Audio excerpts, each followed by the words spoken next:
आज डी व ए ब्लॉक अर्थात चैप्टर नंबर 8 की लास्ट क्लास है। इस क्लास के अंदर हम एक्टिनाइड तथा लेंथेनाइड तत्वों में समानता और उनमें कौन सी भिन्नता पाई जाती है उसके बारे में अध्ययन करेंगे। और काफ़ी बार क्वेश्चन पूछ लिया जाता है कि लेंथेनाइड और एक्टिनाइड तत्वों में अंतर कीजिए, ये भिन्नता बताइए। तो क्लास को स्टार्ट करते हैं। तो सबसे पहले आज का टॉपिक रहेगा लेंथेनाइड और एक्टिनाइड तत्वों में समानता।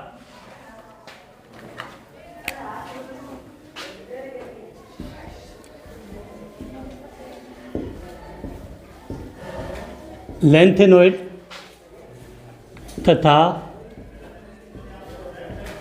एक्टिनॉइड, क्या लिखा है? लेंथेनॉइड तथा एक्टिनॉइड तत्वों में, लेंथेनॉइड तथा एक्टिनॉइड तत्वों में समानता, लेंथेनॉइड व एक्टिनॉइड तत्वों में समानता। देखो सबसे पहली विशेष बात है कि दोनों तत्व कौन से ब्लॉक में आते हैं? ए ब्लॉक में। और ए ब्लॉक में कौन से ए ब्लॉक में इलेक्ट्रॉन भरे जाते हैं? देखो आप इसको समझोगे, लेंथेनाइड श्रेणी के लिए आपने क्या लिखा था अगर याद हो तो 4F 5D 6S, ठीक है। और एक्टिनाइड श्रेणी के लिए लिखा था आपने 5F 6D 7S। तो यदि ये n होगा तो ये n-1 होगा, ये उससे एक कम तो n-2 होगा। तो दोनों में देख लो आप कि जो अंतिम इलेक्ट्रॉन है वो n-2F उपकोष में भरा जाता है। तो पहले समानता तो दोनों के लिए आप कह सकते हो कि दोनों श्रेणियों में अंतिम इलेक्ट्रॉन, दोनों श्रेणियों में अंतिम इलेक्ट्रॉन F-2 उपकोष में भरा जाता है। और इसके साथ हमने ये भी पढ़ा था जो एक्टिनाइड और लेंथेनाइड होते हैं, इन दोनों की जो सामान्य ऑक्सीकरण अवस्था होती है वो क्या होती है? +3 होती है। कितनी होती है? +3। तो इसको हम यहाँ से लिखना स्टार्ट करते हैं कि दोनों श्रेणियों, देखो पहले समानता ये लिख रहे हैं कि दोनों श्रेणियों में अंतिम इलेक्ट्रॉन, दोनों श्रेणियों में अंतिम इलेक्ट्रॉन, दोनों श्रेणियों में अंतिम इलेक्ट्रॉन n-2 F उपकोष में भरा जाता है। दोनों श्रेणियों में अंतिम इलेक्ट्रॉन F-2 उपकोष में भरा जाता है। इसके अलावा दूसरा पॉइंट, दोनों श्रेणियों के तत्व, दोनों श्रेणियों के तत्व सामान्यतः +3, दोनों श्रेणियों के तत्व सामान्यतः +3 ऑक्सीकरण अवस्था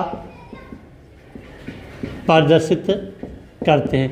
दोनों मतलब चाहे लेंथेनॉइड हो या एक्टिनाइड हो, दोनों श्रेणियों का सामान्य ऑक्सीकरण अवस्था या सामान्य ऑक्सीकरण संख्या कितनी होगी? +3 होती है। इसके अलावा देखो दोनों श्रेणियों के तत्व अत्यधिक विद्युत धनी होते हैं और रासायनिक रूप से क्रियाशील होते हैं और इलेक्ट्रॉन त्यागते हैं, अर्थात अपचाय की भांति व्यवहार करते हैं। कि दोनों श्रेणियों के तत्व, दोनों श्रेणियों के तत्व अत्यधिक विद्युत धनी, दोनों श्रेणियों के तत्व अत्यधिक विद्युत धनी होते हैं और रासायनिक रूप से क्रियाशील होते हैं तथा अपचायक की भांति, देखो दोनों श्रेणियों के तत्व अत्यधिक विद्युत धनी होते हैं और रासायनिक रूप से क्या होते हैं? क्रियाशील होते हैं तथा अपचायक, अपचायक के लिए मैंने लास्ट क्लास में बताया था कि इलेक्ट्रॉन का त्यागना, तथा प्रबल अपचायक होते हैं। तो ये लेंथेनॉइड और एक्टिनाइड तत्वों की हम क्या बात करें? समानता की बात कर रहे हैं। और इसमें काफ़ी पॉइंट और भी हैं अभी। इसके बाद क्या लिख सकते हैं कि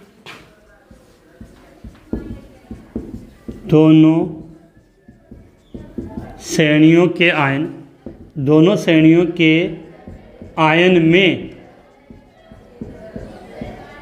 अयुग्मित, दोनों श्रेणियों के आयन में अयुग्मित इलेक्ट्रॉन, दोनों श्रेणियों के आयन में अयुग्मित इलेक्ट्रॉन उपस्थित होते हैं, जिसके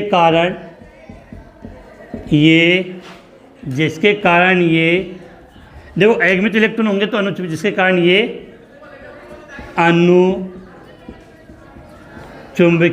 कारण ये अनुचुंबकीय होते हैं।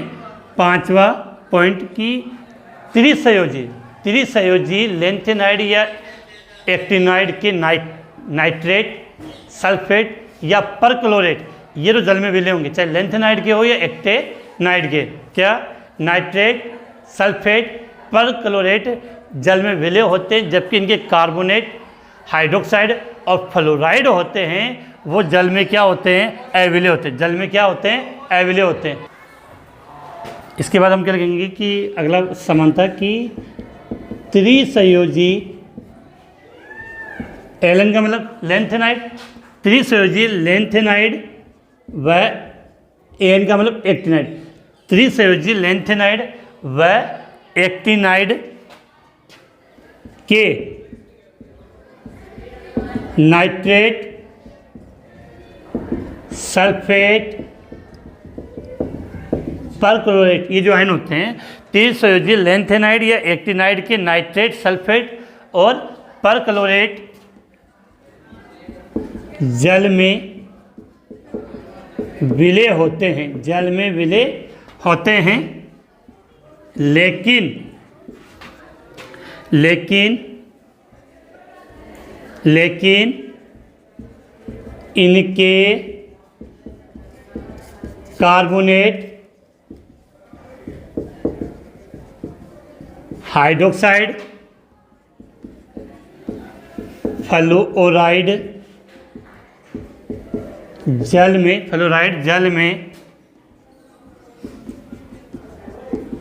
अविलय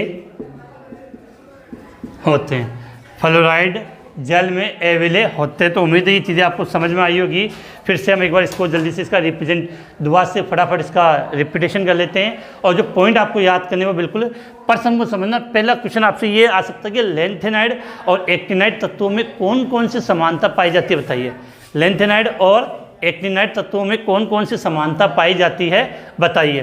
तो पहली बात, दोनों श्रेणियों में अंतिम इलेक्ट्रॉन किस में भरा जाएगा, n-2f उपकोष में, n-2f उपकोष में भरा जाता है। n-2 का क्या मतलब वो मैंने आपको समझा दिया है। दूसरा, दोनों श्रेणियों के लिए जो सामान्य ऑक्सीकरण अंक होता है वो कितना होता है, +3 होता है। दोनों श्रेणियों का जो सामान्य ऑक्सीकरण अंक है वो कितना होता है, कितना होता है, +3 होता है। इसके अलावा दोनों श्रेणियों के जो तत्व होते हैं वो क्या होते हैं, विद्युत धनी होते हैं। क्या होते हैं, विद्युत धनी होते हैं, मतलब पॉजिटिव चार्ज इन पर ज़्यादा होता है। और रासायनिक रूप से ये क्या होते हैं, क्रियाशील होते हैं, रासायनिक रूप से क्रियाशील होते हैं। और सबसे विशेष बात याद करनी है, चाहे लेंथेनाइड हो या एक्टिनाइड हो, ये किसकी तरह व्यवहार करेंगे, परबल अपचाय की व्यवहार करते हैं, अर्थात इलेक्ट्रॉन का त्याग करते हैं। इसके अलावा सबसे विशेष बात है कि इन दोनों श्रेणियों के जो आयन होते हैं, जो तत्व होते हैं, उनके अंदर क्या उपस्थित होते हैं, अयुग्मित इलेक्ट्रॉन। लगभग तत्वों की बात करें तो लगभग तत्वों में आयन के रूप में इनमें अयुग्मित इलेक्ट्रॉन उपस्थित होते हैं। और अयुग्मित इलेक्ट्रॉन होंगे तो सीधी सी बात है, इनकी प्रकृति क्या होगी, अनुचुंबकीय होती है। इनकी प्रकृति क्या होती है, अनुचुंबकीय होती है। इसके अलावा त्रिसंयोजी लेंथेनम और एक्टिनोइड, लेंथेनोइड और एक्टिनोइड के, त्रिसंयोजी लेंथेनोइड व एक्टिनोइड के जो नाइट्रेट होते हैं, सल्फेट होते हैं और परक्लोराइड होते हैं, ये तो जल में क्या होते हैं, विलय होते हैं। जल में क्या होते हैं, विलय होते हैं। जबकि इनके कार्बोनेट, हाइड्रोक्साइड और फ्लोराइड जल में क्या होते हैं, अविलय होते हैं। तो ये तो थी लेंथेनाइड और एक्टिनाइड तत्वों में क्या समानता। अब हम बात करेंगे लेंथेनाइड तथा एक्टिनाइड तत्वों में अंतर। कि अंतर कौन कौन से होते हैं उसके बारे में, कि भिन्नता कौन सी होती है। तो आप इसका स्क्रीनशॉट लें और उसके बाद हम अगले वाले टॉपिक की बात करते हैं। अब देखो इसके बाद आगे बात करें।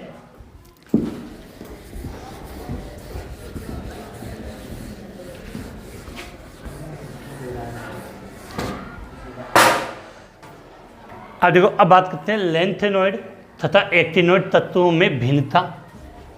यहाँ से लिख लेते हैं कि अंतर हो जाए।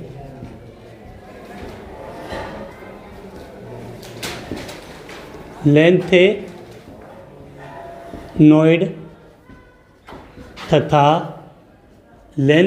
तथा एक्टिनॉइड तत्वों में, क्या लिखा है? लेंथेनॉइड तथा एक्टिनॉइड तत्वों में भिन्नता। क्या लिखा है? लेंथेनॉइड तथा एक्टिनॉइड तत्वों में भिन्नता, अंतर की बात कर रहे हैं हम। तो सीधी बात है कि जब भी अंतर करना होता है तो एक तरफ हम क्या लिख लेंगे? लेंथेनॉइड, दूसरी तरफ क्या लिख लेंगे? एक्टिनॉइड। अगर थोड़ा सा नज़र नहीं आ रहा तो इसको थोड़ा सा, हाँ अब सही है, ठीक है। अब देखो, जब भी अपने को करना होता है तो एक तरफ क्या लिखेंगे? लेंथेनॉइड, और दूसरी तरफ आपका क्या हो जाएगा? एक्टिनॉइड। क्या हो जाएगा? एक्टिनॉइड। दोनों के बीच में एक लाइन खींचो जिससे अंतर हम इजीली लिख पाए।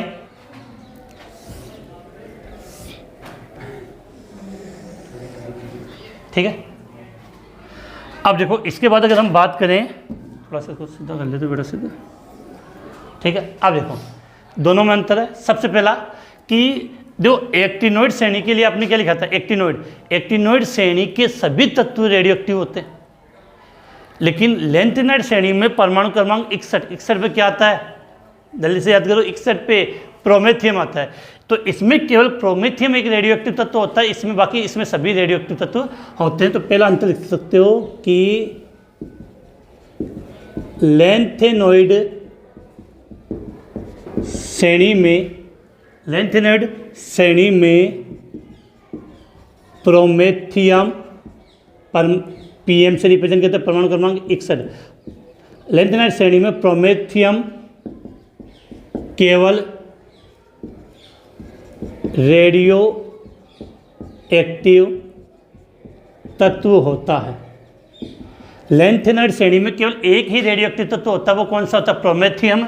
और एक्टिनॉइड श्रेणी में क्या होते हैं? सभी तत्व रेडियो एक्टिव तत्व होते हैं। तो लिख दो यहाँ पे कि सभी तत्व रेडियो एक्टिव, सभी तत्व रेडियो एक्टिव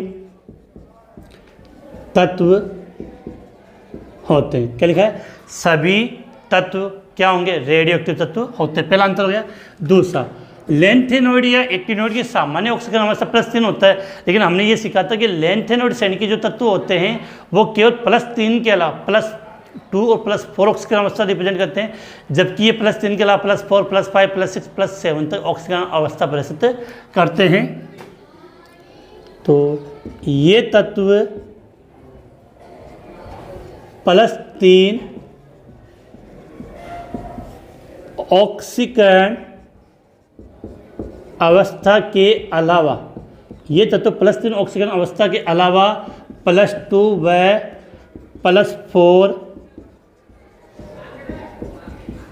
ऑक्सीकरण अवस्था प्रदर्शित करते हैं। ऑक्सीकरण अवस्था प्रदर्शित करते, इनके लिए क्या लिखेंगे कि इनमें क्या है? ये तत्व +3 के अलावा, ये तत्व +3 ऑक्सीकरण अवस्था, ये तत्व +3 ऑक्सीकरण अवस्था के अलावा +4, +5, +6, +7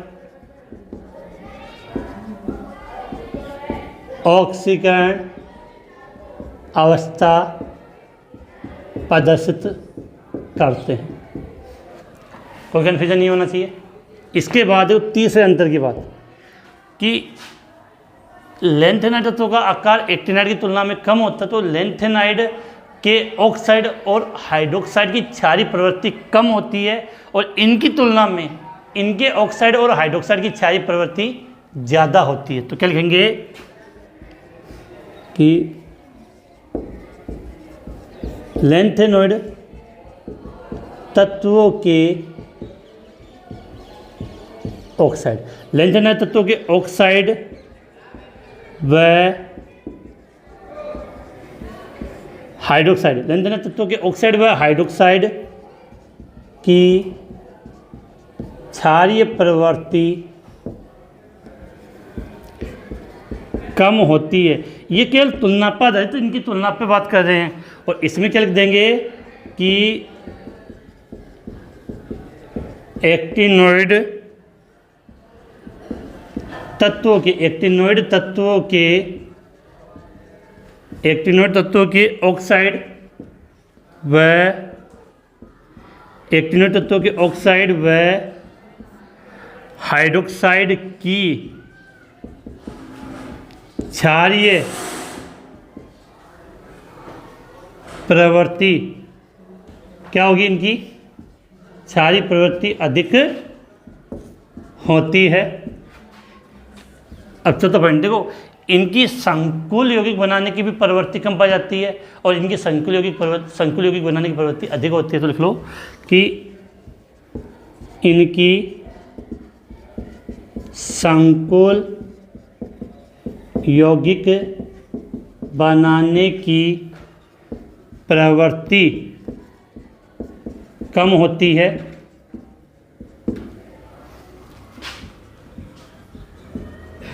इनकी संकुल यौगिक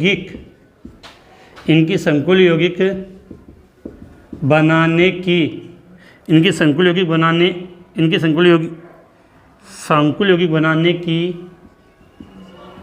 प्रवृत्ति अधिक होती है। कितने हो गए?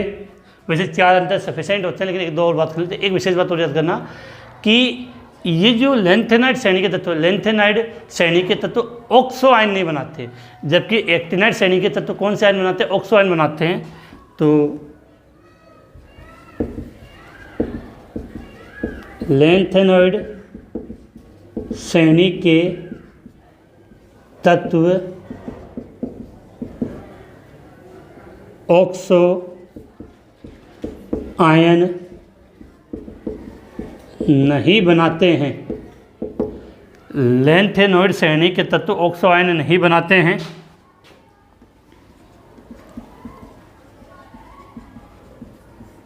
एक्टिनॉइड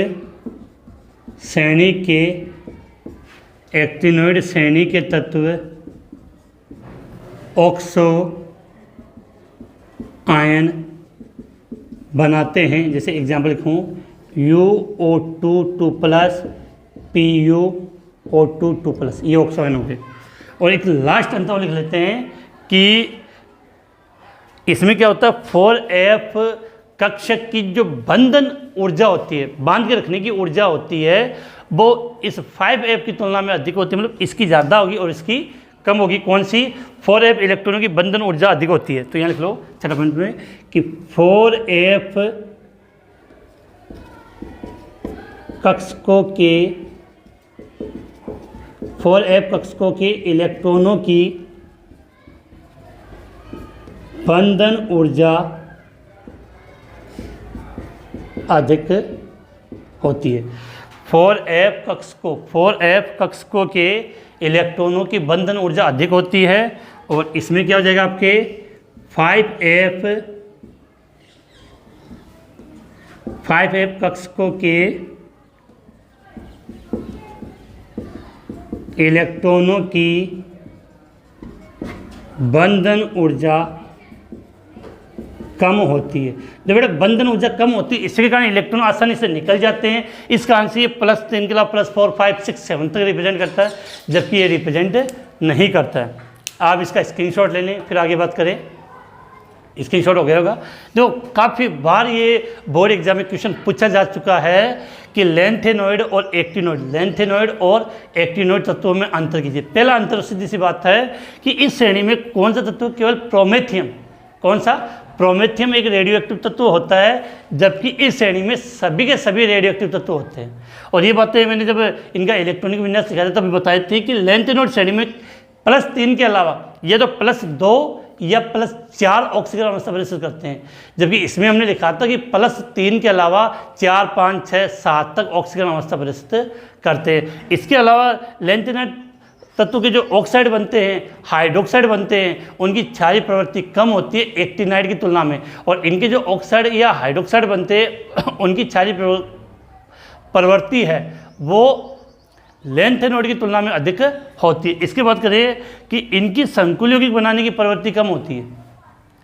लेंथेनॉइड तत्वों की संकुल यौगिक बनाने की प्रवृत्ति कम होती है, इनकी संकुल यौगिक बनाने की प्रवृत्ति अधिक होती है। और सबसे विशेष 4f कक्षकों में जो इलेक्ट्रॉन होते हैं उनकी बंधन ऊर्जा अधिक होती है, इस कारण से इलेक्ट्रॉन एक साथ ज़्यादा बाहर नहीं निकल पाते, जबकि 5f कक्षकों की बंधन ऊर्जा